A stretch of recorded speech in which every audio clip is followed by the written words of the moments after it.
네, 여러분 안녕하십니까? 최진석입니다. 예, 반갑습니다. 오늘 관리 현장에서 자주 분쟁이 되는 공동주택 실무에 관련돼서 여러분들께 같이 이제 설명을 드리고자 합니다. 자, 이번에 준비했던 관리 현장에서 자주 분쟁이 되는 공동주택 실무는 그냥 일반적인 실무와 좀 다른 게 있습니다.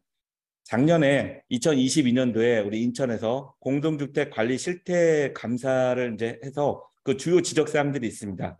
또 주로 이제 질의회신했던 사항들, 이 사항 중에서 우리 공동주택에서 가장 그 문제들이 많이 되는 부분들, 이런 부분들 위주로 제가 좀 발출했고요. 그다음에 발출한 다음에 여기에 우리가 또 참조해야 될 그런 내용이 있을 때 같이 또 자료를 넣어놨습니다. 여러분들 같이 한번 보시면서 하도록 하겠습니다.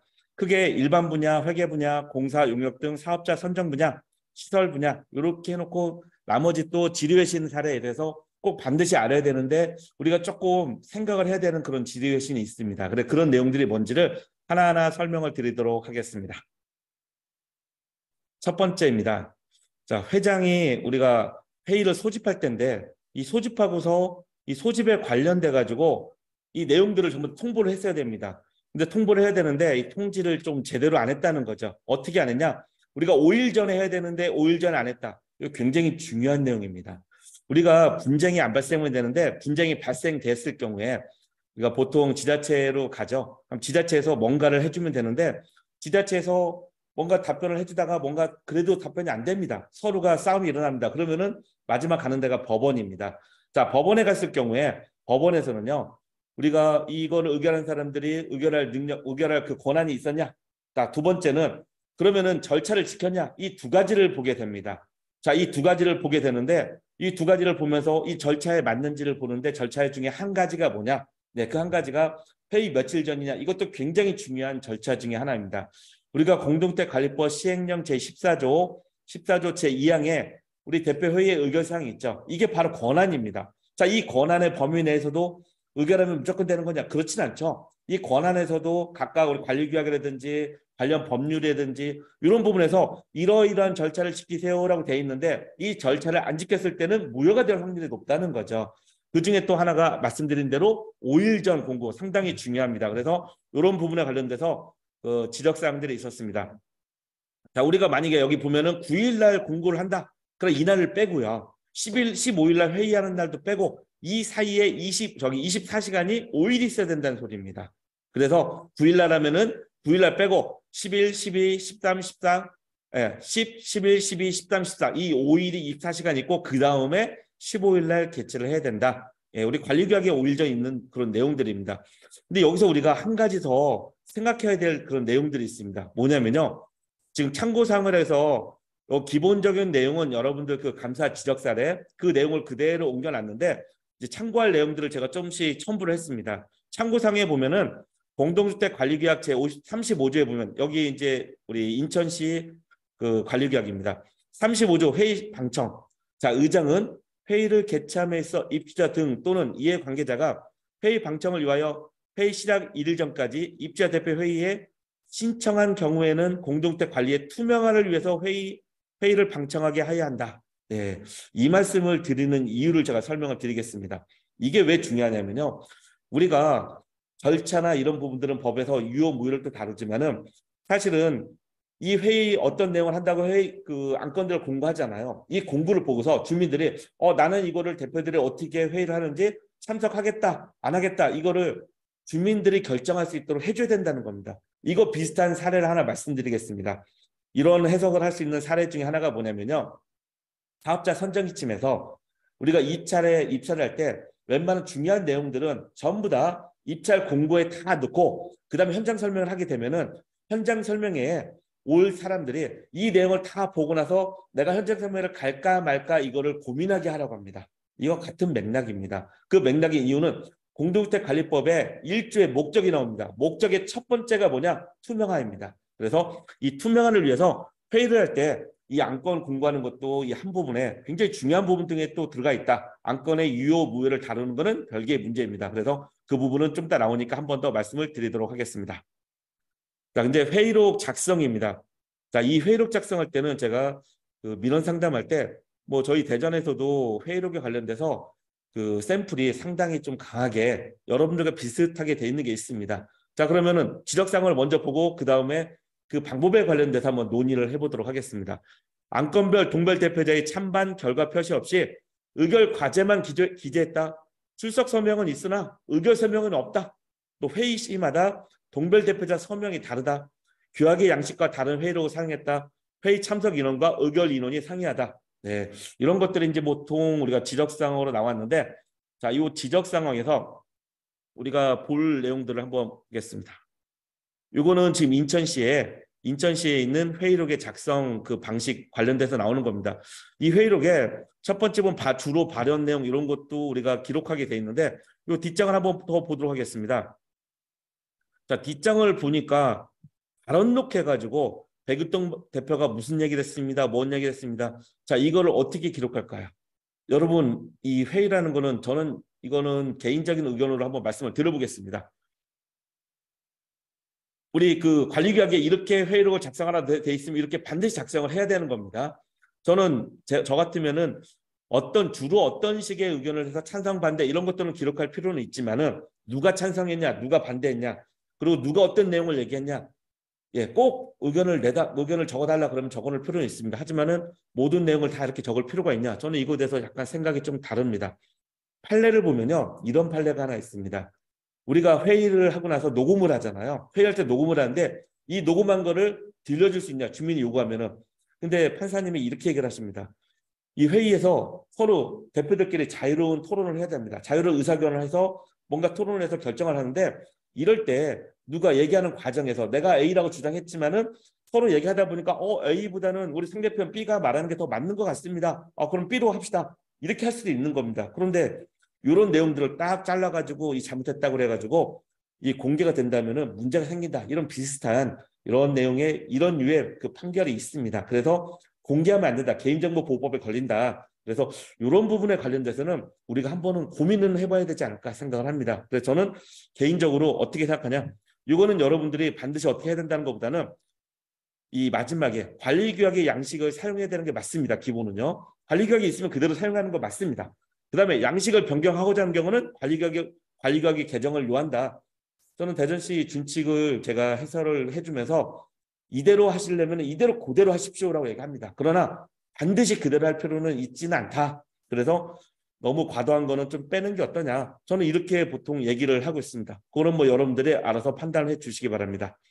자, 이제 대표회의 안건 의결 처리 관련된 겁니다. 네, 이 부분은 우리 민원에서도 많이 나오는 그 내용 중에 하나인데요.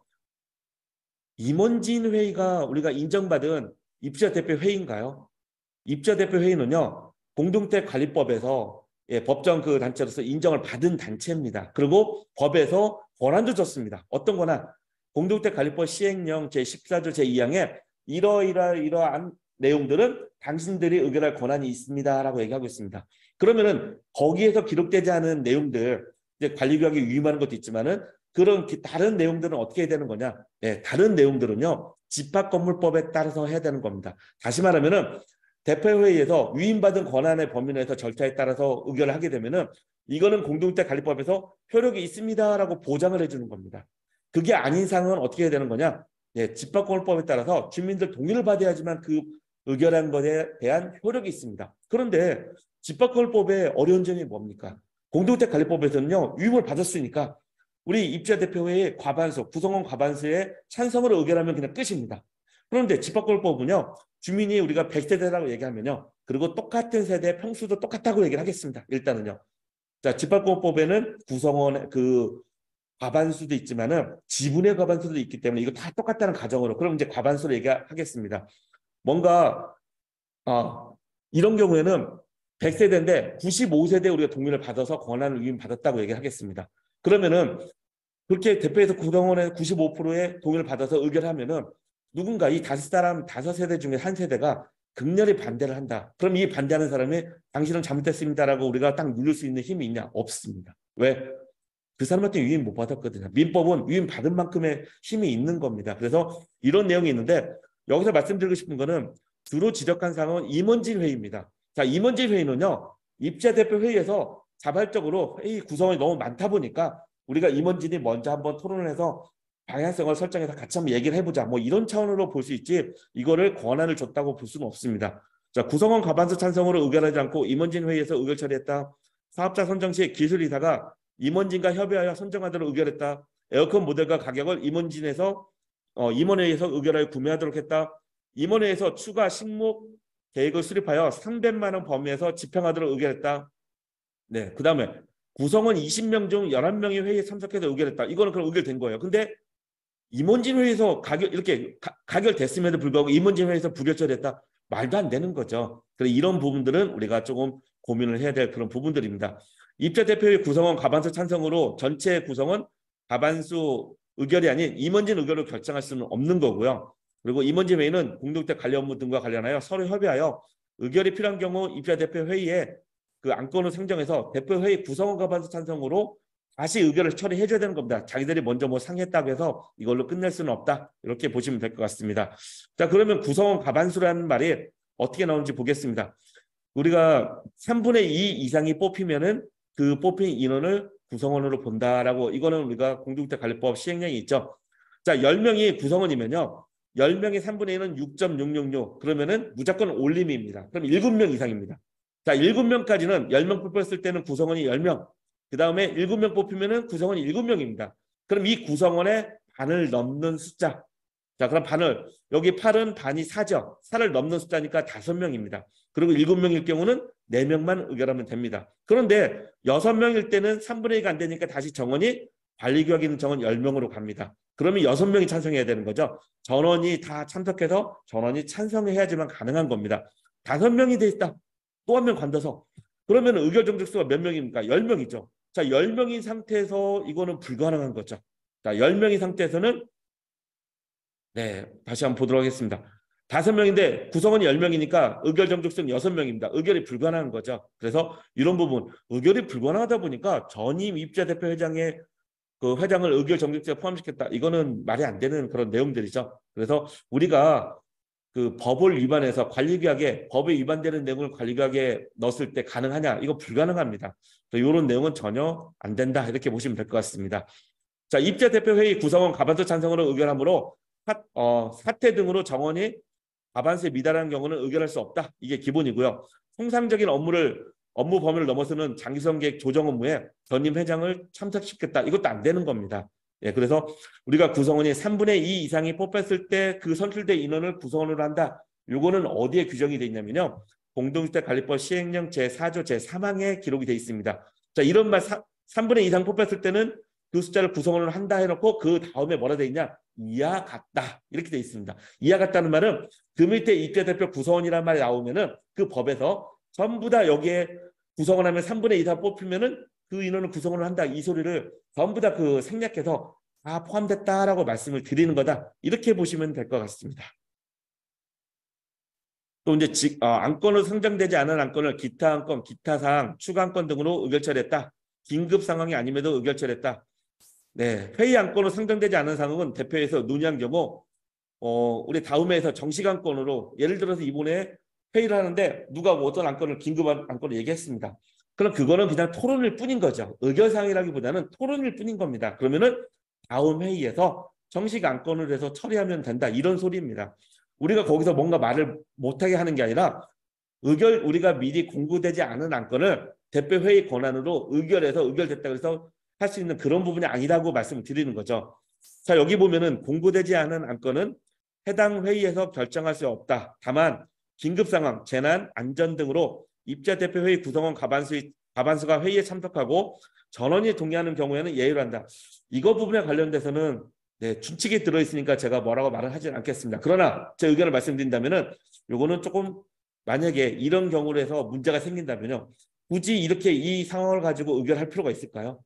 제가 볼 때는 긴급한 상황이니까 긴급한 상황은 우리 관리처에서 처리할 수 있죠. 그리고 다음에 대표회의가 열리면 대표회의가 구성원이 안 돼서 못 열렸다 그러면 다음에 열렸을 때 가장 빠른 시일에 열리고 나서 그때 취인해도 되는 그런 건이 아닐까 저는 생각을 합니다. 굳이 우리가 이렇게 뭐 이거를 적용을 해야 될까? 이건 여러분이 고민해 보시기 바랍니다. 자, 여러분 참고할 수 있는 내용을 제가 좀 넣어봤습니다. 이 내용들은 여러분들이 이 안건에 관련돼서 이 법원의 판례도 있고요. 이 내용의 취지를 좀 알아야 된다 해가지고 몇 가지 말씀을 드리도록 하겠습니다. 사전 공지되지 않는 안건에 대한 입지자 대표 회의 결의의 효력입니다. 13명의 동별 대표자 중 10명이 참석한 가운데 소집 통지상에 부의안건으로 공고된 안건 외에도 부의안건으로 공고되지 않은 개별 난방 세대에 대한 난방비 면제 여부와 관련하여 참석 인원 전원의 찬성으로 결의하였고, 이렇게 결의를 했는데 이게 문제가 된 겁니다. 대전에서 생겼던 문제들이죠. 부의안건으로 사전에 명시되지 않은 개별 난방 세대들에 대한 난방비 면제 여부에 대한 결의가 참석 인원 전원이 찬성하였다고 하여 그 결의가 유효할까요? 사전에 부의안건을 공고되지 않은 안건에 대한 효력은 없다. 이게 보통 대법원의 판례입니다. 그러니까 보면은 만일 회의 소집 통지 목적상으로 기재되지 않은 사항에 관하여 결의한 때는 구성원 전원이 회의에 참석하여 그 상황에 관련돼서 의결한 경우에는 그 결의는 무효라고 그러니까 전체가 참석해서 그 사람 전체가 다 같이 또 그 상황 의결했다. 그럼 그 결의는 무효라고 이렇게 할 겁니다. 참석하지 않았다면은. 자, 우리가 다시 한번 말씀드리겠습니다. 만일 회의 소집 통지의 목적상으로 기재하지 않은 사항에 관하여 결의한 때에는 구성원 전원이 회의에 참석하여 그 사항에 관하여 의결한 경우가 아닌 한 그 결의는 무효라고 할 것입니다. 대법원 판례는 입자 대표 회의가 회의 안건으로 올리기 난감한 사안을 사전에 통지하지 않고 얼른 등 기타 사항에 집어넣었다가 회의 소집 시 갑자기 돌출시켜 통과시키는 편법을 차단시키는 효과가 있다 하겠다. 네, 그 다음 내용을 또 보도록 하겠습니다.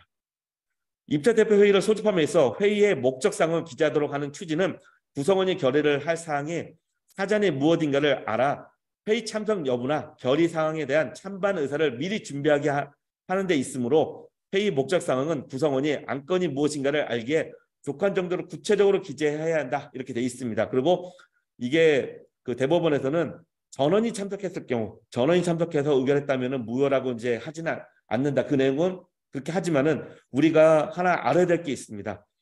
자, 이거 말고도요. 이 안건을 공지하는 이유는 회의 의결 권한이 있는 그분들한테 미리 준비하게 하는 것도 있지만은 또 한 가지, 지금은 공동주택관리법에 있는 내용이지 않습니까? 공동주택관리법의 첫 번째 목적이 뭐라겠습니까? 투명성입니다. 자, 우리 인천광역시 관리계약 준칙 제35조를 보겠습니다. 아까 한번 나왔던 내용인데 다시 한번 말씀드리겠습니다. 의장은 회의를 개최함에 있어 입주자 등 또는 이해 관계자가 회의 방청을 위하여 회의 시작 이틀 전까지 입주자 대표 회의에 신청을 한 경우에는 공동주택 관리의 투명화를 위하여 회의를 방청하게 해야 한다. 자, 이거에 대한 내용도 한번 고민을 해달라 말씀을 드리겠습니다. 이게 무슨 소리냐? 공동주택관리법에요. 첫 번째 목적이 투명성입니다. 자, 그러면은 위에 대법원 판례에 제가 내용도 말씀을 드렸고, 그 다음에 우리가 사업자 선정팀에 우리가 미리 다 그 안건 공고할 내용을 중요 내용을 공고하고서 그 업자들도 현장 설명에 갈지 말지를 그걸 보고서 판단하게 해라. 공동화 입장에서 이런 말씀을 하나 드렸죠.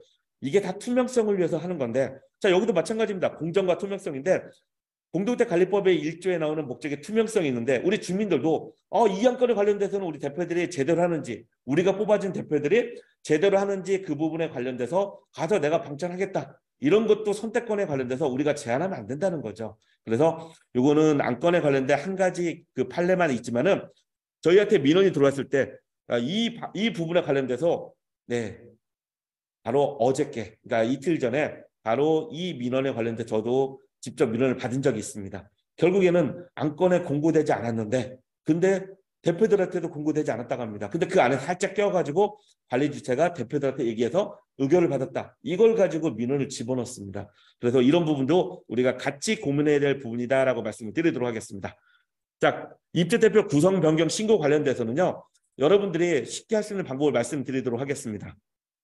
입주 대표 구성이 됐을 때 무조건 법에서는 4명 이상이 구성이 되지 않으면 구성이 안 됩니다. 최소가 4명입니다. 자, 4명 이상이 돼야 되고요. 그 다음에 구성된 다음에 구성된 날로부터 30일 이내에 신고하도록 되어 있는데 구성된 날에 대한 기준이 뭐냐? 입주자 대표회 임원까지 구성이 됐을 경우에 그 날로부터 구성된 날로부터 30일 이내입니다. 자, 그러면은 이제 변경입니다. 어떤 대표님이 한 분이 관뒀어요. 사직을 했습니다. 그럼 이거 변경된 거죠. 자, 그날로부터 30일 이내에 신고를 반드시 하도록 되어 있습니다. 누가? 입주자 대표 회장님이 하도록 되어 있습니다. 회장님이 안 계시면요, 그 대리인이 또 하게 되면 됩니다. 결국에는 입주자 대표 구성원이 한 명이라도 남아있으면 그 사람이 신고를 하면 됩니다. 아무도 안 남아있다면은 최소한 저는 이렇게 표현을 합니다. 네, 지자체에 문의를 하시라고. 대표가 해산됐, 한 명도 안 남아있다는 건 해산됐다는 거잖아요. 예, 그러면 그거 관련돼서는 공문으로 신고는 할 수 없습니다. 대표의 구성은 입자 대표 회장이 해야 되니까. 그러면 공문으로 이런 사인이 있다 해가지고 해산 알려준다면은 예, 분쟁 사례는 예방할 수 있습니다. 자, 그러면은 이렇게 질문할 수 있습니다. 관뒀는데 우리가 보궐선거 합니다. 네, 그러면 관둔 날로부터 보궐선거를 해서 뽑혀가지고 신고되는 날까지 해서 이 날짜로 30일 이내면은 한꺼번에 신고해도 괜찮습니다. 그런데 여러분, 이게 30일 이내에 반드시 이루어질 수 있을까요? 이루어진다고 하면은 몰아서 신고해도 상관없습니다. 그렇지만은 이게 안 맞는다. 안 맞을 확률도 있죠. 날짜가 넘어갈 수도 있고요. 자, 관둔 날짜부터 이 사람은 신고했어야 됩니다. 그리고 새로 뽑힌 사람은 이날로부터 30일 이내입니다. 그러면 이 두 가지를 만족하는 30일 이내에 할 수 있다면은 한 번에 신고하지만 그게 아니면은 그냥 여러분들은 단순하게 변화가 생기면 그때마다 그냥 신고하는 게 정답이다. 이렇게 저는 말씀을 드리겠습니다.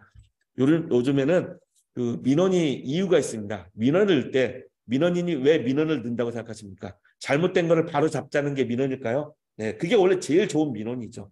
그러나 민원인은요, 요즘에 제가 느낀 거는 잘못된 거를 바로 잡자를 넘어서서 우리가 말하는 어떤 상대 굉장히 가해자, 쉽게 말하면 누구 상대를 갖다가 심한 얘기를 하겠습니다. 이 사람한테 뭔가 피해를 주자. 이게 바로 민원의 목적입니다. 상당히 어려운 거죠. 그래서 여러분들은 이런 신고 같은 경우는 철저하게 변경이 일어나면 그때로부터 바로 신고하는 게 네, 법을 어기지 않는 방법이다 말씀을 드리도록 하겠습니다.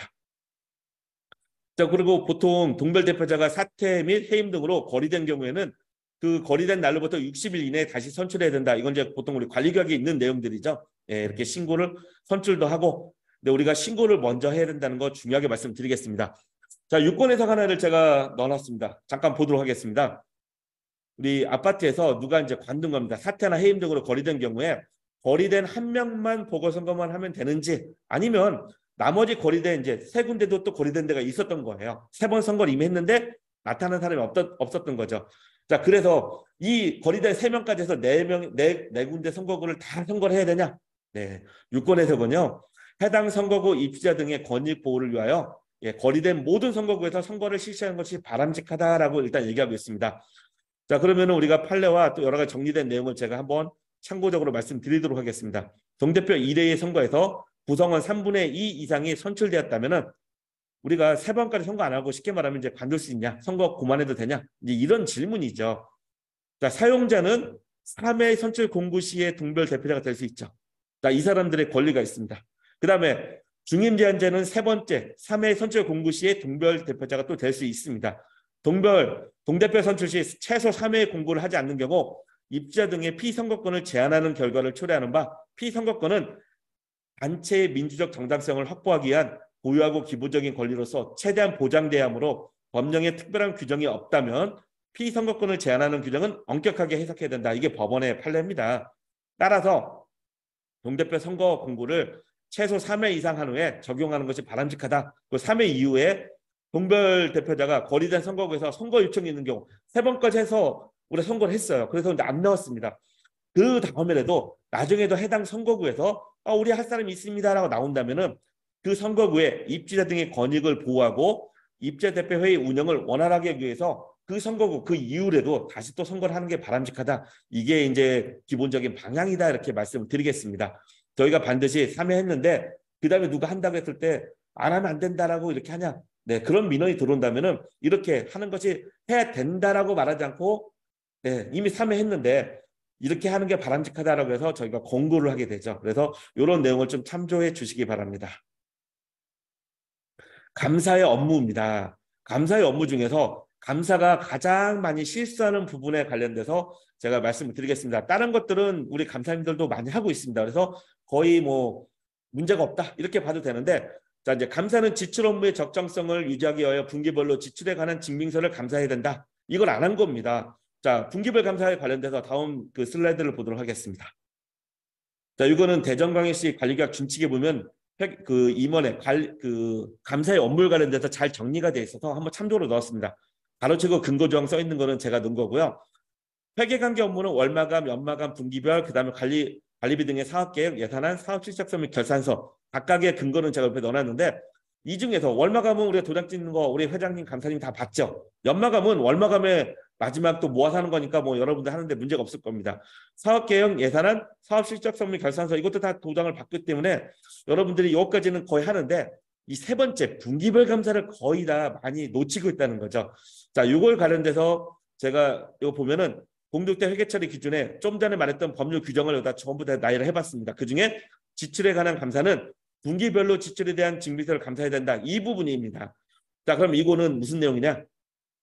제가 실때 저도 이제 관리소장을 했을 때 그럼 자금에 대한 어떤 지출에 대한 징빙서를 저는 어떻게 했는지. 자, 첫 장 이렇게 해서 감사 우리 담당자 여직원이죠. 그 다음에 소장 감사 2명 그리고 그 달에 나갔던 그러니까 3개월 분기별이죠. 이 리스트 돈 나갔던 리스트를 이건 다음 장입니다. 리스트를 다 만듭니다. 1번, 2번 이런 내용을 해가지고 다 만들고 거기에 맞게 뭐 예를 들어 1- 여 영수증에 관련돼서는 1에서 4번 여기 1번부터 4번까지는 이 통장으로 영수증할 수 있는 거고 그 다음에 5번에 있는 내용은 이렇게 영수증 있죠. 어디 지출처하고 여기 있는 금액과 지출처가 다 있으면 이게 맞는지 이런 내용들을 감사들이 볼 수 있도록 요약해서 축소해가지고 스캐너해서 이렇게 넣어서 하나 이렇게 보면서 할 수 있도록 한다면은 감사민들이 일을 굉장히 쉽게 할 수 있죠.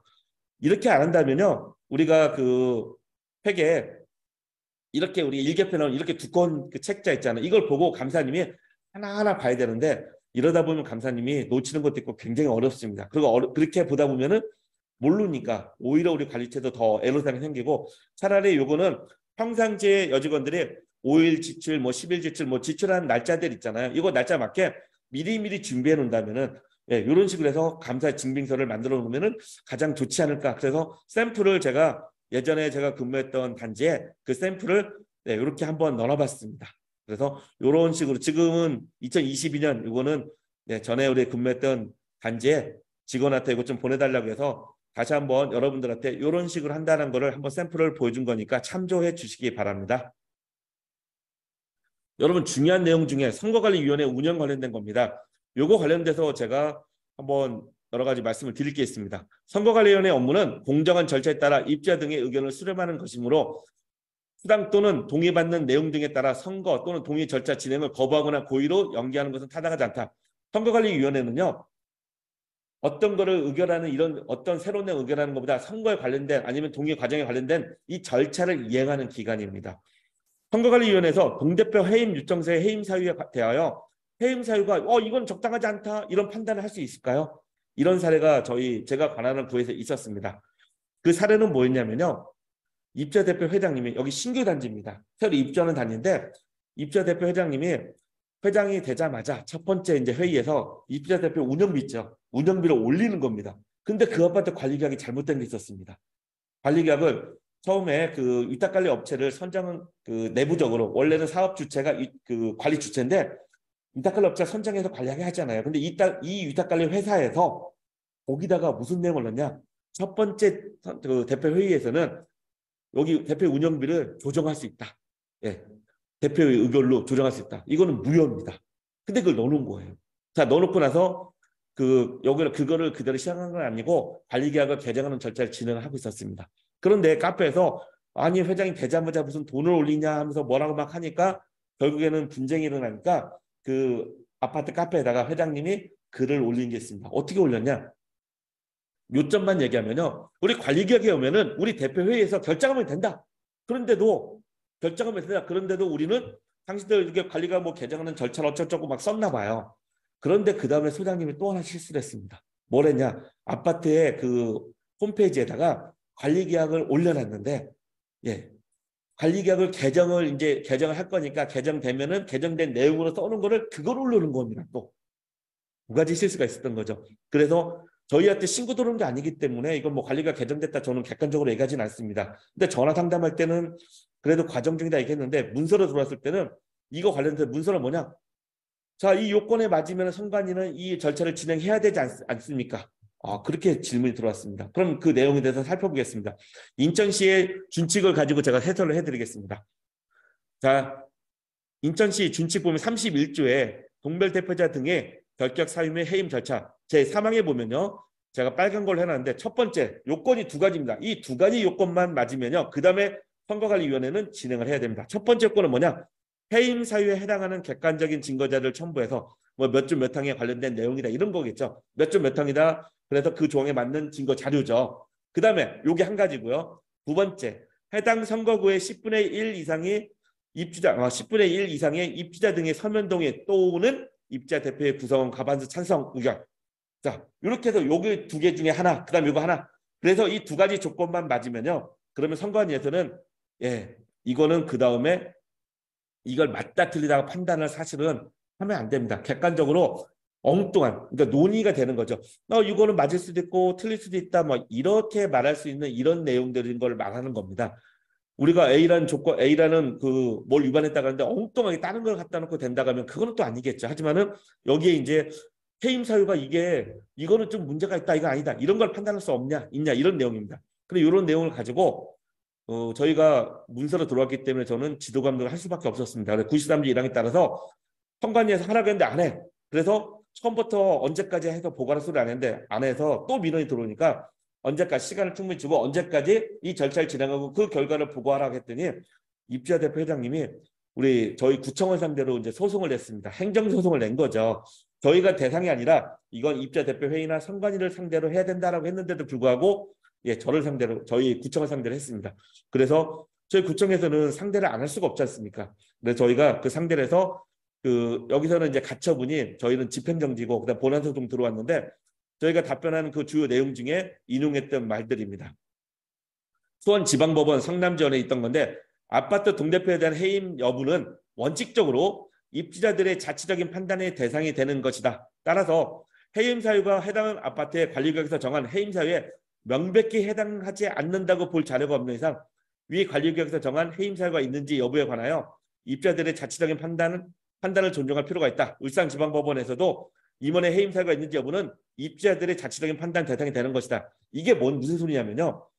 저는 이렇게 지도감독을 할 수밖에 없습니다.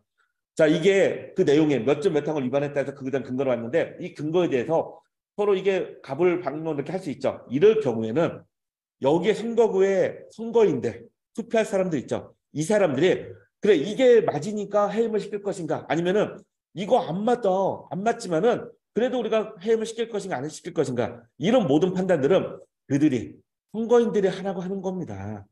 그러니까 이게 명백하게 아니라고 하는 그런 게 아니라면은 이렇게 판단할 수 있고 저렇게 판단할 수 있고 이럴 때는 누가 판단하냐? 입주자, 그 선거인들이 판단하게 해야 된다는 겁니다. 그들이 판단하기 전에 그거를 막을 수 있는 유일한 방법은 대표회의나 입주자 대표회의나 아니면 선관위를 상대로 소송을 제기하는 겁니다. 그래서 이런 부분들 선관위에서는 이런 건 판단하면 안 되고 절차가 진행이 돼야 된다. 이런 것들에 대해서 기본적으로 알고 계셔야 된다는 걸 말씀을 드렸습니다. 자, 계약서 공개입니다. 자, 계약서는 작성했으면 무조건 공개를 해야 되는 겁니다. 근데 공산품 구입 시 계약서 미작성 이 부분에 관련돼서는 이거를 제가 뭐 맞닥뜨리다 말씀을 못 드리겠습니다. 우리가 계약서에 관련돼서는 얼마 이상의 계약서를 작성하냐 이것도 안 정해졌습니다. 예전에 사업자 선정 지침에 한번 그런 경우가 있던 걸로 기억합니다. 우리가 그 계약서 작성과 관련돼 가지고 50만 원 이상을 행정 예고했다가 아마 그게 없어졌을 겁니다. 왜 그랬냐? 얼마 금액이라는 걸 정할 수 있는 이게 아파트마다 사정이 틀린데 정할 수가 없다 보니까 이거는 처음에 우리 소장님들을 편의를 위해서 아니면 이렇게 민원이 있으니까 나왔다가 결국에 여러 가지 문제가 있으니까 거기에 규정은 안 됐습니다. 그래서 저한테 질문할 때는 저는 이렇게 얘기를 합니다. 하자의 염려가 되는 공사들, 이걸 공사를 갖고 우리가 보통은 얘기합니다. 그럼 그거는 하자 증권을 끊을 때는 계약서가 없으면 하자 증권이 안 되거든요. 그래서 그런 걸로 우리가 해석할 수밖에 없지 않냐 이렇게 얘기하는데 이 공산품에 관련돼서 이거는 해석하는데 이제 어떻게 해석할까는 그 지자체마다 좀 다를 수 있는데 이 부분에 관련돼서는 여러분들이 좀 신중하게 잘 보셔야 될 필요는 있습니다. 공개기간 1개월 이내 두고하여 지연 공개한다. 이거 문제가 될 수 있습니다. 자, 여기서 여러분들이 꼭 알아야 되는 최근에 대전에서 과태료가 나간 사건입니다. 그리고 이의 제기를 했죠. 그래서 법원에서 최종 판결이 나갔습니다. 공동주택관리법을 계약서 공개해서 공동주택 관리법을 이거 그 수의계약 대상에 해당되는지 이런 내용인데 수의계약 대상에 해당되지 않는데 했다고 해서 200만 원 과태료를 부과해서 법원의 최종 판결이 읍수를 잘하면 그럴만 이거 거의 똑같은 상황입니다. 읍수를 잘하면요 판사님이 과태료 많이 이렇게 줄여주기도 합니다. 그래서 50만 원 과태료로 나온 걸로 그쪽 아파트 대표 회장님이 직접 전화해서 저희 군은 아닌데 저한테 상담한 사례라 제가 정확히 기억을 하고 있습니다. 자, 여기서 중요한 거 하나 말씀드리겠습니다. 방수공사를 위해서 방수액을 6천만 원을 사가 공사품을 구매해서 공사를 했습니다. 이런 경우가 대전에서 있었습니다. 자, 그러면은 이게 공산품이냐 이겁니다. 자, 그리고 이렇게 살 때는요, 인터넷에서 우리가 살 수 있죠. 그럼 인터넷 살 때 계약서 없지 않습니까? 이것도 여러분들 지적 상황에 이런 비슷한 상황이 있습니다. 그래서 그런 내용을 같이 알아야 되기 때문에 이 사례를 통해서 해설을 하고자 합니다. 주택관리업자 및 사업자 선정입증 별표 2 수의계약 대상 제2호에서 공산품을 구입하는 경우는 자, 공업적으로 생산된 제품 전경품 포함하는 겁니다. 이걸로써 소비자가 완성된 제품 형태로 구입이 가능하고요. 두 번째, 별도의 가공 없이 사용할 수 있는 최종 제품 또는 그 부분품이나 부속품입니다. 중요한 의미입니다. 그리고 추가적으로 해당 법령에 따른 면허 등록을 필요로 하는 전문적 기술 인력을 필요로 하는 공사를 수반하지 않아야 된다. 예를 들어서 우리가 DVR 있죠. DVR을 굉장히 좋은 걸 샀습니다. 사서 우리 직원들이 직접 가서 꽂아 사용한다. 뭐 이거 공산품을 볼 수 있죠. 그런데 이 DVR 우리 CCTV 녹화하는 거 있죠. 요 기계가 굉장히 좋은 기계입니다. 그래서 이거는 인터넷 연결해서 막 세팅을 해야 되는데 우리가 못합니다. 그 전문가를 부릅니다. 그래서 전문가 불러서 하면 이거 뭐가 됩니까? 네, 이거는요 공산품이 아니죠. 왜? 전문가의 도움을 받아서 하는 건 공산품 아니라고 봅니다. 이럴 때는 우리 직원들이 그냥 완성품으로서 사용하는데 쉽게 조립해가지고 사용한다. 이 정도는 공산품 보지만 이게 아닐 경우는 여러분들이 고민을 해야 되는 겁니다. 자, 이거에 대해서 이제 보면은 자, 방수액의 경우 공업적으로 생산된 제품에 해당된다 하더라도 소비자가 사용하는 완성품, 완제품, 물품과 비품 등의 형태가 아닌 공사에 필요한 원료 및 자재에 해당된다는 거죠. 그 다음에 해당 법령에 따른 면허 등록을 갖춘 자가 시공해야 하는 공사를 수반하게 된다면 수의계약 대상으로 볼 수 없다. 네, 그래서 이런 경우는 어떤 부분의 재료죠. 재료를 사용한다. 이거는 완성품으로 볼 수 없다 이겁니다. 그래서 실제 이 사건을 가지고 대전에서도 타구에서 상담을 저도 이제 대신 상담도 해줬었는데 요거는 과태료가 200이 나갔는데 이직했을 때 법원 갔을 때 네, 그럴 만한 돈을 줄여주고 아파트를 위해서 이제 봉사하다가 생긴 문제다. 뭐 여러 가지 입수를 잘해서 과태료가 50으로 줄인 이런 사례는 봤지만은 분명히 위반 사례입니다. 그래서 이거를 제가 말씀드리는 게 우리가 어디에 재료 사용하는 거 이거는 잘못됐다는 겁니다. 자, 그러면은 이렇게 제가 이거를 넣었던 이유를 말씀드리겠습니다. 여러분 그 계약서 공개 사항에서 이번에 지적 사항 중에서 이거 한 가지는 제가 여기서는 지적을 그렇게 안 했지만 계약서 공개를 했지만은 여러분이 앞으로 민원을 받을 때 생길 수 있는 문제를 말씀드리면은 난방용 설비 보호제. 자, 요거 같은 거 계약서를 미공개했다. 만약에 이거를 계약서 썼는데 미공개했다면 그냥 이걸로 끝나지만은 이거를 공산품으로 구매했다는 가정으로 얘기를 한다면은 혹시 그럴 수도 있거든요. 그러면 이거는 공산품일까요? 좀 전에 제가 하나 사례를 말씀드렸죠. 완성품대로 완성품 보호품으로 그대로 사용하는 거 이거는 공산품으로 얘기할 수 있죠. 전문가 도움 받지 않고 우리 직원이 그냥 조립해서 사용한다 이 정도 된다면은 근데 이거를 우리 직원이 사용하는 거지만 어떤 부분에 원료로 사용하는 거 재료로 사용하는 거죠.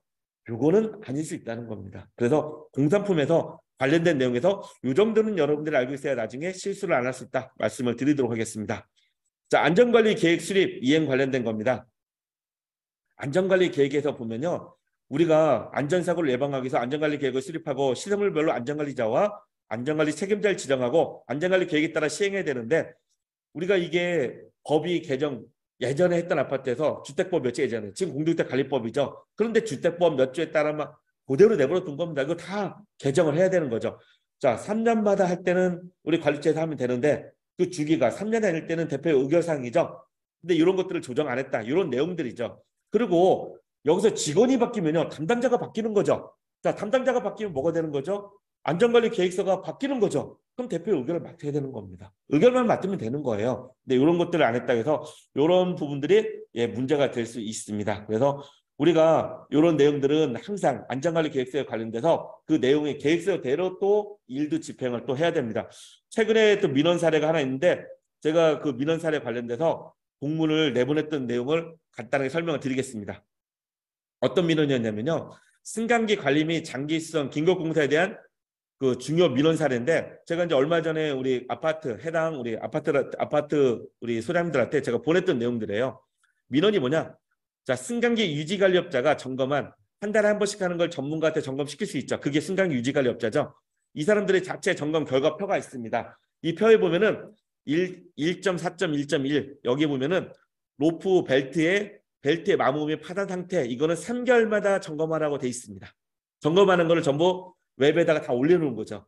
자, 올려놓는데 여기 점검 결과는 A 양호, B 주의 관칠, C 긴급 수리, 그 다음에 이제 그 주기간이면 제외 이렇게 돼 있습니다. 그런데 작년입니다. 2022년 9월 27일 날 점검했는데 A 양호입니다. 그 다음에 12월, 그 다음 3개월 후면은 2022년 12월 27일 점검했는데 A 양호입니다. 그런데 A 양호 점검한 전날, 그날이 2022년 12월 26일 날 정기 검사를 했는데 그때 조건부 합격이 나왔습니다. 갑자기 2022년 9월 27일 날 A가 갑자기 그 파단이 생기고 로프가 닳아가지고 조건부 합격이 나올 수도 없죠. 근데 이렇게 점검한 26일 날 점검했는데 이상이 딱 하는데 이 다음 날짜로 또 점검했던 것도 이상이 없다고 또 쏘는 겁니다. 자, 이게 뭘까요? 부실이죠. 제대로 점검 안 한 겁니다. 이거는 입주민이 이의제기를 한 겁니다. 우리 지자체. 그래서 그 내용에 관련돼서 점검표를 갖고 와라 해서 보니까 이 말도 안 되는 상황이 있는 거죠. 그런데 여기 내용에 이렇게 형식적으로 점검한 A로서 양호한 상태로 점검받은 노프를 한국승강기안전공단에서 한 정기검사에서 조건부 합격을 받았고 이 결과를 가지고 관리체는 장기전기의 총론 및 주택관리업자 및 사업자 선정심에 따라 긴급공사를 시행하는 과정에서 의문을 품었던 입주민이 관련 자료의 정보공개 요청으로 자료를 확인하고 안전관리계획에 따른 승강기 점검도 없었고, 자, 안전관리계획에 반드시 승강기 있어야 되죠. 그러면 승강기에 대해서 관리 주체에서 점검할 내용도 있어야 되는 거예요. 자, 그것도 없었고 승강기 유지관리업자의 부실 점검에 대한 확인도 없었다. 이거를 이제 이의제기한 거예요, 민원인이. 그래서 이분이 하는 내용이 뭐냐? 관리체의 직무유기와 승강기 유지관리업자의 부실 점검에 대한 문제 제기가 있었다. 그래서 우리는 이거는 우리가 항상 제대로 이 업자가 점검했을 때 우리 소장님들도 사실 과장님이 도장을 찍고 우리 소장님들 그걸 봐야 되는 거죠. 그래서 저는 이렇게 했었습니다. 우리가 로프 시부를 가른 다음에 한 2년 정도 지나면은 그다음부터는 주기적으로 1년 이상 지나면요. 점검하는 사람한테 저는 항상 물어봤습니다. 자, 이거 1년 정도 2년 지났다 그러면은 지금까지 점검한 그 가른 기간이 거의 이제 그 업자들 갈잖아요. 이 기간 동안에 얼마나 다뤘고 앞으로 얼마 정도가 예측해서 이 정도 사용하면 가능할 건지 예측 좀 알려달라. 통계적으로. 그래서 항상 관리를 하면서 그 항목들에 관련돼서 A 양호가 아닌 B 뭐 주의가 나오면은 이 항목에 대해서는 직접 확인도 하고 물어보고 언제까지 가능한지, 그래서 이게 긴급한 거라면은 대표에 빨리 올려서 교체하고 이런 식으로 했었습니다. 그래서 이런 부분에 관련돼서 우리가 안 하면은 직무유기가 아니냐 이런 민원이 있었기 때문에 우리가 안전관리 계획서와 관련돼서 형식적이가 아니라 세우면 세운 대로 우리 점검도 하고, 그 다음에 우리 소장님들이 반드시 해야 되는 거는 소장님들 결제가 올라오면 그 내용에 대해서 한 번은 쭉 눈으로 보면서 이상이 있는지 없는지, 그리고 로프 시부는 주기적으로 교체하는 거잖아요. 그래서 이거 관련돼서는 얼마나 우리가 예측하면 어느 정도가 다뤘고 어느 정도에서 약 얼마 정도 남았는지, 이런 것들에 관련돼서 한 번쯤은 물어봐 준다면은 이런 실수는 안 할 수 있다 생각을 합니다. 자, 이제 회계 관련 분야에 관련돼서 말씀을 드리도록 하겠습니다. 자, 잡수익사항인데 잡수익은 공동주택관리법 시행령 제19조 제1항 제18호 규정에 보면요. 관리 등으로 발생한 수입의 용도 및 사용 절차는 관리규약에 정하도록 되어 있고, 예비비 및 잡수익 사용은 관리규약에 정한 용도와 절차에 따라 집행하도록 되어 있습니다. 자, 그래서 이런 내용들인데 이제 지적사항 됐는데 여기서 이제 여러분이 꼭 알아야 될 내용을 제가 좀 정리를 해봤습니다. 자, 잡수익 사용은요, 잡수익입니다. 일반적으로 입주자와 사용자가 공동으로 기여한 걸 얘기하는 겁니다. 전체 입주자 등의 이익에 부합하는 경우에 한해서 공동주택 관리규약에 규정한 경우, 이거는 이제 시행령에 이런 근거입니다. 그 다음에 관리비 등의 사업계획서 및 예산서에 편성하여 입주자 대표 승인을 받은 경우, 그 다음에 공동체 활성화에 관한 사항 등으로 입주자 대표 회의 의결을 받은 경우, 이 세 가지 경우에 한해서 사용할 수 있다라고 얘기합니다. 그런데 여러분 제가 한번 여쭤보겠습니다. 공동주택 회계처리 기준에 보면요, 배정된 예산의 범위 내에서 무조건 사용해야 된다고 하고, 그리고 인천광역시 관리규약 준칙을 보면 대표에서 승인받은 예산에 따라 관리비를 집행해야 된다고 합니다. 그리고 지적상에 보면은 예산을 넘어서서 집행하는 것 관련해서 지적을 분명히 했습니다. 그래서 예산이 없는 거는 추경을 해서 분명히 나가야 된다는 건 기본입니다. 그런데 그럼 모든 게 사업계획서 및 예산서에 편성해서 나가는 경우인데, 우리가 공동체 활성화에 관한 사항들은 관리규약이 다 규정돼 있죠. 그 다음에 관리구역에 규정된 사항들, 그런 상황이 아닌 거를 사업계획서 및 예산안에 편성할 수 있을까요? 근거가 없으면 편성할 수 없죠. 예. 보통 공동체 활성화에 관한 사항들은 이미 관리구역에 거의 규정돼 있고, 그런 관리구역에 규정되지 않은 사항들은 네, 사업계획서 및 예산안에 편성하기는 좀 어려움이 있다는 거죠. 만약에 이것도 아니고 저것도 아닌 경우, 네, 그래서 그런 경우가 생길 수 있는 예를 제가 좀 담아놨습니다. 근데 그런 경우는 이제 어떤 경우인지 한번 보도록 하겠습니다. 인천광역시 관리계약 준칙 제62조 잡수익의 집행 및 회계처리 공개 보면 제 사항이에요. 우선 지출 항목이 나와 있습니다. 우선 지출 항목이 1호부터 해서 14호가 있는데 여기에 이제 소송 비용은 여러분들이 꼭 이해를 해야 될 게 한 가지가 있습니다. 이거는 유권 해석도 그렇게 나와 있고요. 자, 이거는 잡수익에 입주자 사용자가 기여한 거니까 입주자 등에 대한 전체 이익에 부합해야 되면 이건 기본입니다. 그다음에 소송 대상자, 목적, 소유비용, 손익계산 등에 대한 사전 공지를 해야 됩니다. 그리고 입주자 등 과반수 동의를 받은 경우에 한해서 미리 공고하고 동의도 받고 그 다음에 대학다고 돈을 나가야 된다는 거죠. 이 순서가 잘못되면 민원이 들어오면요. 어떻게 되냐. 우리 잘못했다고 얘기를 합니다. 그렇다고 해서 이걸 갖고 그 돈을 회수를 해야 된다 안 한다 이것까지 우리가 지도 감독을 하기에는 어려움이 생길 수 있지만은 우리가 잘못했다고 말하는 순간 이의제기를 했던 주민들이 바로 그걸 썼던 그 관리 주체나 이쪽으로 뭘 하겠습니까? 예, 이거 손해배상 청구를 하게 될 겁니다. 그래서 문제가 분명히 생긴다. 그래서 이런 부분을 조심해야 되는데 여기에 포함되지 않으면서 우리가 아파트에서 우리 주민들을 위해서 뭔가 써야 되는 돈이 발생했을 때 무조건 관리비를 부과하거나 잡수익을 우선 사용하거나 아니면은 예비비 이 세 가지 중에 하나 해야 되는데 이 세 가지 중에 무조건 할 수 있냐? 자, 관리비는요. 관리비에 적어져 있는 그 항목들이 아니면은 절대 사용할 수 없습니다. 이거 사용하게 되면 용도에 사용이 됩니다. 그러면은 예비비나 잡수익의 우선 지출입니다. 자, 예비비 같은 경우는 관리비의 지출 비목, 지출 사유, 지출 금액 등을 대표 의견을 맡아서 사용하라 이런 거죠. 관리비의 10가지 항목, 이거는 항목이 축소돼 있죠. 자, 그러면은 이제 예를 들겠습니다. 옥상에 누수가 생겼습니다. 그래서 세대 누수 중에 피해가 생겼습니다. 근데 피해 비용이 엄청나게 많습니다. 그러면 옥상은 요거 장기성 계획에 포함되면은 장기성 충당금 아니면 수선 유지비 공사하면 돼요. 그 다음에 이제 이 세대 피해 보상 비용입니다. 자, 관리비는 공용 비용의 비용이죠. 절대 사용할 수 없습니다. 그럼 사용할 수 있는 유일한 비용은 잡수익밖에 안 남은 거죠. 공용 비용이 안 되면은 관리 비용이 안 되면은 예비비도 안 되죠. 왜? 관리비의 지출 비목, 지출 사유, 지출 금액을 대표의 의견을 받도록 하니까.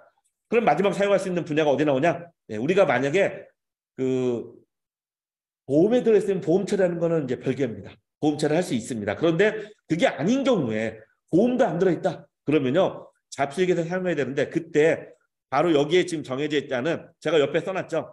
세대 누수 등으로 인한 피해 보상 관련 비용 이런 것들을 하나 더 넣어놨을 경우에 예, 이때 사용할 수 있다는 겁니다. 요거 아니면은 나중에 분쟁의 대상이 되고요. 그리고 이 내용들을 전부 다 제가 관리규약과 유권 해석을 분석하다 보니까 딱 안 되는 게 두 가지가 있더라고요.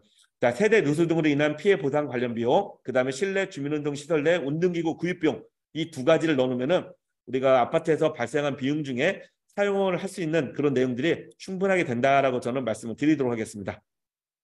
자, 잡수익 사항입니다. 잡수익 사용할 때 여기는 인천은 이제 특이하게 또 하나 더 잘 들어가 있는 게 있습니다. 입주자가 적립에 기여한 것으로 보아 장기선 충당으로 적립하는 걸 원칙으로 하지만 장기선 충당금을 활용한 공사와 관련하여 소송이 제기되거나 소송을 제기한 경우에 소송 비용으로 지출할 수 있다. 네, 이런 부분들이 이제 좀 하나 이제 좀 더 들어간 것도 봤습니다. 자, 지적사항을 보도록 하겠습니다. 관리주체의 손해배상 청구 소송에 대응하기 위하여 입주자 등에 대한 동의 절차 진행 결과 중 1600세대 중 770세대가 찬성하여 잡수익을 소송 비용으로 사용할 수 없음에도 진행했다. 다시 말하면 먼저 50% 이상 과반수 이상 동의를 받아야 되는데 안 받았다 이런 거죠. 네, 이런 것들을 잘 보셔야 되고 그 다음에 투표할 때 가장 민원이 많은 겁니다. 사실 이런 민원은 여기 보면 5월 1일부터 5월 15일까지 여기까지는 괜찮습니다. 단 입주자 등 과반수 동의를 받을 때까지 기간 연장한다. 이런 내용을 가지고 저도 민원을 받아본 적이 있는데요. 이거는 결국에는 민원성 굉장히 큰 민원이 됩니다. 예를 들어서 처음부터 5월 1일부터 5월 15일까지 투표하고 그 다음에 전자투표했으면 투표 결과가 오픈이 안 돼야 되는 겁니다. 오픈되면 그건 안 되는 겁니다. 그럼 결과가 나왔는데 연장은 안 되는 겁니다. 처음부터 공고할 때 자, 이때까지 공고하고 우리가 과반수 이상을 받아야 되는 내용이었다고 하자고요. 그러면 안 됐을 때 1차에 걸쳐서 1차에 걸쳐서 3일 동안 더 추가 투표를 실시한다. 그 대신에 전자주권 있죠. 전자투표면은 이게 오픈되면 안 되는 겁니다. 그랬을 경우는 그거는 우리가 지도 감독할 때 뭐라고 할 수 없습니다. 그러나 이처럼 기간을 정하지 않고 마음대로 한다. 이거는 문제가 분명히 있다는 거죠. 이런 민원들은 심심치 않게 많이 발생을 합니다. 여러분들한테 여기다 제가 발췌한 거는 작년에 인천의 사례지만은 저도 그 지도 감독을 하면서 많이 발생하는 사례와 겹치는 사례들, 꼭 알아야 되는 사례들, 그런 사례들만 뽑아가지고 이쪽에다 넣는 겁니다. 어차피 이게 실제 인천 사례지만은 이게 전국적으로 다 비슷하게 많이 분쟁이 되는 사례들, 이런 사례들만 설명을 드리는 겁니다. 자, 장기성 충당금 부과 관련된 겁니다. 자, 장기성 충당금은요, 쉽게 얘기하면 딱 두 가지입니다. 자, 충당금을 부과할 때는요, 우리 법에서 뭐라고 하냐면은 공동주택관리법에서는 시행령이 위임을 했습니다. 부과에 관련된 방법에 관련돼서. 근데 우리 시행령에서는 예전에는 어떻게 했었냐? 네, 우리 관리계약이 적립률을 정해놓게 돼 있고 그 다음에 그 정해놓지 않았을 경우에는 우리가 n분의 1로 이렇게 이제 부과한데 그 기준은 시행규칙 별표에 수립기준의 제7호인가 이쪽에 있었죠. 요 내용 n분의 1로 전국적으로 전체적으로 모든 계획기간에 n분의 1로 부과한다. 이런 내용들을 쉽게 얘기하면요. 그런 내용 때문에 문제가 발생한 적이 있었습니다. 그래서 이 법적 분쟁이 생기니까 요거를 법적 분쟁을 싹 없애준 그 조항이 있습니다. 뭐냐? 이 시행규칙에 있던 거를요. 시행령으로 옮겼습니다. 왜? 법에서 대통령령으로 위임한다 해놓고 대통령령에 거기다 정해놓은 겁니다. 자, 그러면 어떤 문제가 생기냐? 이제 문제가 없는 겁니다. 공동주택 우리가 주택 공급 면적으로 그냥 그대로 부과하면 돼요. 부과하면 되는데 만약에 적립요율을 안 정해놨으면 n분의 1로 부과하고 적립요율을 정했으면 적립요율대로 부과하면 되는 겁니다. 그래서 이런 부분에 관련된 민원이 있으니까 우리가 이거는 적립요율을 정하면 이대로 부과해야 된다. 자, 그러면 적립요율을 정하는 그런 방법들에 관련돼서도 제가 또 말씀을 드리겠습니다. 조금 전에 말했던 공동주택관리법 30조 제4항의 산정 방법은 대통령령으로 정한다. 그 다음에 관리계약의 적립요율을 정하지 않을 경우, 규정하지 않고 적립하는 경우는 31조 제3항에 따라서 그 계획 모든 전체 계획 기간 동안에 n분의 1로 부과한다. 뭐 이 정도로 보시면 되고 31조 제1항 시행령 여기 보면은 적립료를 정하면은 예를 들어서 40년 기간 동안에 처음 10년은 20%, 처음 그다음에 10년은 30, 그다음 10년은 30, 그다음 10년은 20%. 그래서 전체 40년 동안 100%를 다 부과하는 겁니다. 그러면은 첫 번째 20년 동안 부과하는 거는 전체 금액이 100억이면 100억에 20억을 10년 동안 부과하는 겁니다. 그런 식으로 하는 게 우리 관리계약이다.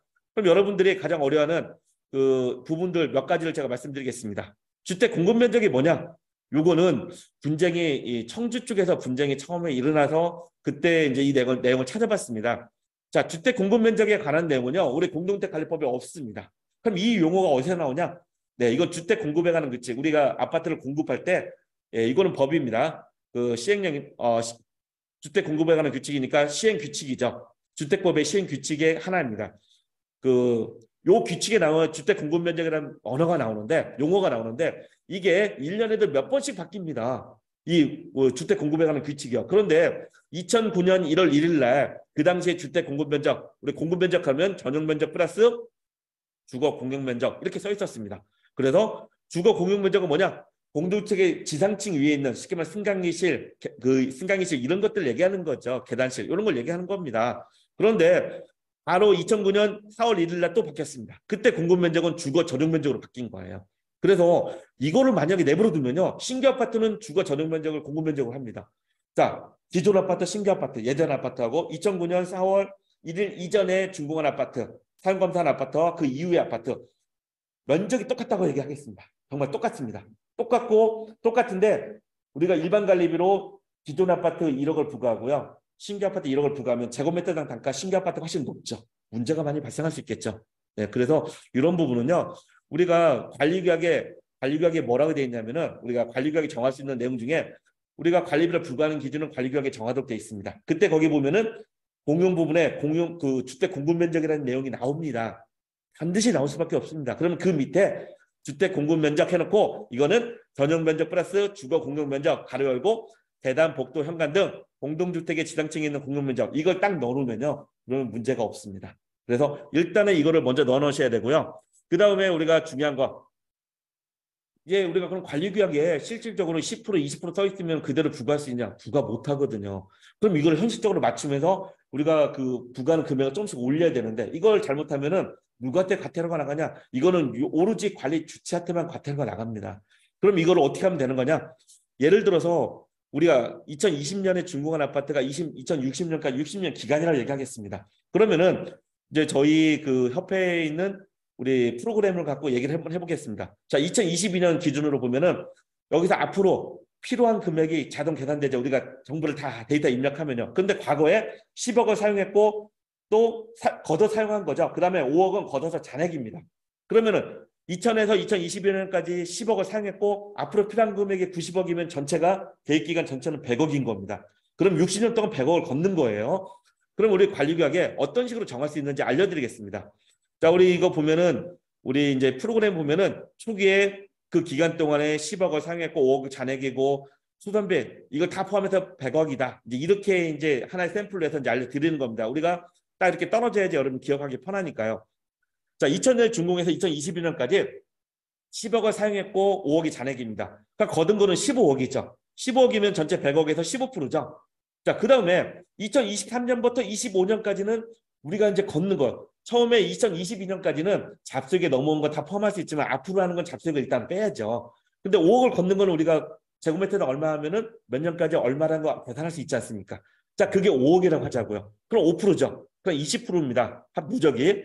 그럼 이거는 어떤 의미냐? 자, 이제 3년으로 제가 했던 게 여러분 설명을 드리려고요. 그 다음에 아까 2020년은 10억을 사용했고 5억 잔액이고 여기에 5억을 부과한 다음에 1억을 사용했습니다. 그럼 잔액은 또 4억이죠. 자, 그러면은 전체 금액은 여기에 2025년에 우리 프로그램을 봤더니 앞으로 필요한 금액 89억으로 나옵니다. 자, 이거는 여러분들 정확히 이렇게 떨어지지 않지만은 여러분들 기억을 좋게 하고 그 계산을 정확하게 하기 위해서 좀 떨어지게 제가 숫자는 제시하는 겁니다. 자, 10억을 사용했고 여기는 또 얼마 사용했어요? 1억 사용했죠. 그 다음에 또 여기는 얼마예요? 필요한 금액이 89억. 다 합치면은 10억, 1억, 89억 전체가 100억입니다. 그런데 5억 부과한 거잖아요. 5억 부과하고 잔액이 아까 5억 잔액이 있었고 이번에 또 잔액이 1억 사용했으니까 5억에서 화학 잔액에서 잔액 9억 되는 거죠. 자, 이런 내용인 겁니다. 그래서 우리가 이 5억이란 그런 의미고 그 다음에 또 우리가 이번에 2배로 올렸습니다. 10억을 건다고 얘기하겠습니다. 그럼 이거 10%죠. 그래서 2060년까지는 100%다 걷어서 무게가 100억이 돼야 된다. 자, 이런 식으로 관리계약을 거꾸로 우리가 만들어서 우리가 제한할 수밖에 없는 거죠. 근데 주기적으로 필요한 돈들을 거둘 수 있도록 우리가 계획을 짜야 된다는 거죠. 그래서 이런 부분에 대해서 꼭 필요한 내용을 여러분들한테 설명을 하기 위해서 좀 넣어놨습니다. 자, 입주대표 운영에 관련돼서 입주대표 회의 및 관리체는 관리비 사용료와 장기적 충당금을 이 법에 따른 용도의 목적으로 사용할 수 없다. 굉장히 중요한 내용입니다. 여기서 지적사항을 보겠습니다. 매월 얼마 이상의 얼마에 지역연합회비를 입주대표 운영비로 지출한다. 네, 요 지금 슬라이드까지 설명하라고 잠깐 쉬는 시간 갖도록 하겠습니다. 자, 지역연합회비 요거는 용도에 사용이 됩니다. 이런 내용들이 들어오면요. 예, 며칠 전에도 제가 이제 대표도 교육을 나갔다 왔는데 사실 이거는 입주대표 운영비는 기본이 뭐냐면요. 대표회의 운영은 뭡니까? 대표회의는 회의체입니다. 그럼 회의를 하는 겁니다. 이 회의에 관련된 이런 비용인데 여기에 관련된 비용이 아닌 다른 비용을 샀을 때는 제가 나갔을 때는 이거 바로 회사라고 합니다. 자, 회사라고 한 거는 제가 굉장히 좋게 표현을 해준 거죠. 회사로 시정명령을 내렸는데 회수를 하면은 그걸로 끝내주는데 회수를 안 하면 용대사용이 돼버립니다. 용대사용으로 처벌이 됩니다. 그래서 이런 부분들 절대적으로 사용하면 안 되는 거 여러분도 꼭 기억해 주시고 그 다음에 여기 보면 무슨 개통 추진위원회 식대를 대표 운영비로 지출했다. 이거 비슷한 사례 하나 말씀을 드리도록 하겠습니다. 저희 구청 뒤쪽으로 보면은 굉장히 대단히 단지를 짓고 있는데요. 그 단지 인근의 아파트가 몇 군데 아파트가 있는데 여기 아파트를 대단히 짓다 보니까 먼지 나고 소음 나니까 여기서 전부 다 이의제기를 하면서 뭔가 협상을 해서 돈을 뭔가 좀 아파트에 도움된 걸 받으려고 합니다. 자, 그럴 때 대표 회의에서 아니면은 여기에 무슨 비대위를 만들어 가지고 이 사람들 돈을 우리 관리비로 쓸 수 있을까요? 이거 절대 안 됩니다.